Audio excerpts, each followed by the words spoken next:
Боршууны эсрэг хийсэн тулаан. 1958 онд Хятадын удирдагч Мао Цзэдун Боршуу хэтэрхий хүр тариадсан тул тэднийг бүгдийг нь устгах тушаал өгчээ. Тэр үед улсын хэмжээнд өчүүхэн жижиг шуудад тэмцэх нь хамгийн аимшигтай гамшиг болно гэдгийг хэн ч төсөөлөөгүй байна. Хүн төрөлхтний түүхэнд олон эмгэнэлт явдал тохиолдож байсан ч 1958 онд Хятадд эхэлсэн энэ эмгэнэлт явдлыг харьцуулах хүн ховор байдаг.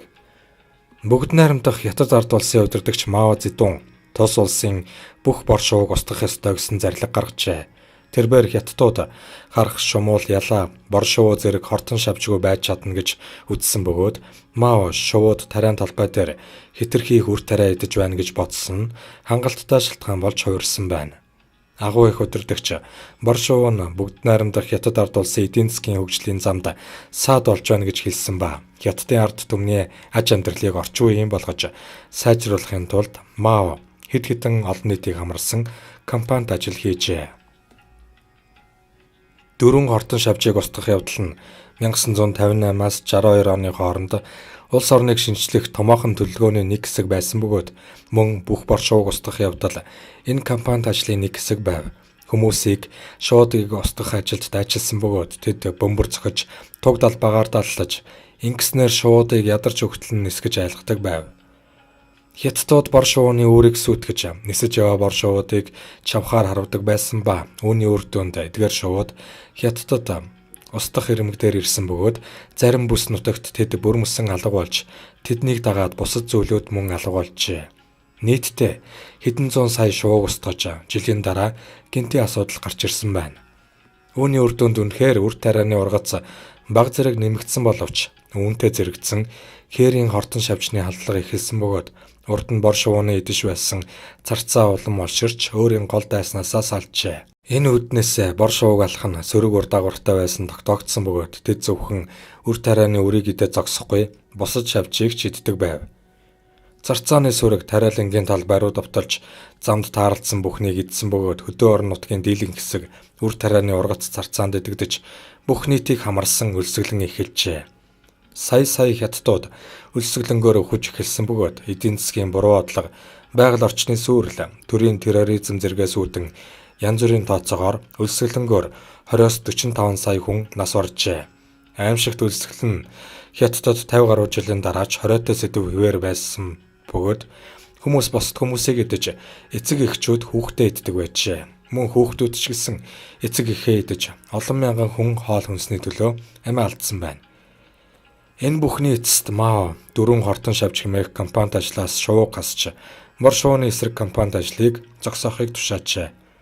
Магадгүй Мао Цзэдун байгалыг байлдан дагуулахыг хүссэн байж болох бөгөөд гисэн хэдий ч түүний явуулсан энэхүү бодлого олон сая хүний амийг авч одсон өлсгөлөнд хүргэсэн байна. Нөхцөл байдлыг засахын тулд Хятадууд гадаадаас үр тариа яаралтай худалдаа авч зүйлт холбоот улс Канадаас боршуу үртэл захиалсан бөгөөд мөн Хятадд боршууг өршөөж түүнийг албан ёсоор ашигтай амттан гэж нэрлэжээ.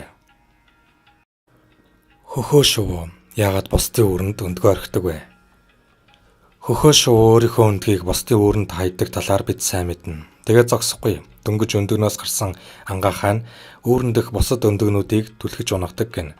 Тэгвэл хөхөө шувуу яагаад ийм ашигч зан гаргадаг юм бол? Өндөглөхөд бэлэн болсон үед хөхөө шувуу өөрөөсөө биеэр арай жижиг шувууны үүрэнд очдог аж. Ингээд өөрийнхөө өндгийг хийснээ мэддэгдүүлэхгүй тулд тэр үүрэн дэх нэг өндгийг шидэж орхино. Ховор тохиолдолд үүрний эзэн шувуу түүнийг үйлдэл дээр нь барьж хөхөө рүү дайрдаг. Заримдаа тэд хөхөөний өндгийг өөрийнх нь биш гэдгийг мэдээд гаргаж хаях нь ч бий. Гэхдээ ихэнх тохиолдолд шувууд хөхөөний өндгийг өөрийн өндөгний хамт дардаг. Бусдын үүрэнд өндгөө орхихын тулд хөхөө шувуу баггүй ухаан гаргах хэрэгтэй болдог. Тэрээр хэсэг хугацаанд шувууны үүрнүүдийг тагнаж олон өндөгтэй тухлаг үүрийг сонгодог байна. Ингээд тэр их шувууг үргэх орлого хийдэг байж тодруулбал тэд модны доор нуугдаж махчин шувууны чимээг гаргадаг гин. Айсан шувууд зүгтаж үүрээ эзэнгүй үлдээдэг байна. Ердөө л 10-аас 16 секундын дотор хөхөө бүх төлөвлөгөөгөө амжуулж их шувууны үүргээ өөр шувуунд шилжүүлдэг гин. Хөхөөний хохирогч нь ихэнхдээ болжмор, ураацаа, алтан гургалтай, бор шувуу, хар хөөндөө гэх мэт өөрөөс нь жижиг шувууд болдог. Үүрний эзэд бяцхан өндөгнүүдийн дунд тэс өөр өндөг байгааг төдийлөн анзаардаггүй байна. Хөхөө шувууны ангаахаа хөрш гих зүйлийг дэвчдэггүй аж. Учир нь тэд маш эмзэг арьстай бөгөөд хажууд нь ямар нэг зүйл хүрэх төдий дуурлаж саад болж байгаа бүхнийг түлхэж холдуулахыг оролддог. Ингээд өргөж авсан ихийнхэн төрсөн хүүхдүүд бүгд хаягддаг юм. Түүнчлэн хөхөө шувууны ангаахаа бусад шувууны үр төлөөс илүү хурдан өсч байждаг байна. Ингээд тэд өргөмөл эцэг ихийнхээ авчирсан хоолыг өөрөө хоол олж чадах хүртлээр иддэг. Заримдаа өөрөө орхин ниснийхээ дараа ч өргөмөл ээж дээрээ иргэн ирж хоолдог байна. Хөхөө шувуу ээж байх үргээсээ зайлсхийж энхүү өндгөө бусдын үүрэнд хайдаг мэт боловч байгалийн хуулиар энэ нь ерөнхий 3 тайлбартай.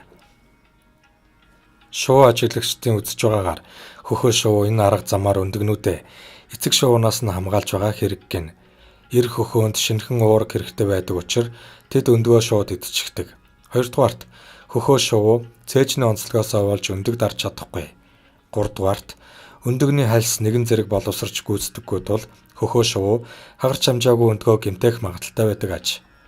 Бусад сонирхолтой баримт гэвэл хөхөө шувуу улиралд 15 өндөг гаргаж бүгдийг нь өөр өөр үүрэнд хайдаг бөгөөд 5 орчим өндөг нь амьд гардаг гин.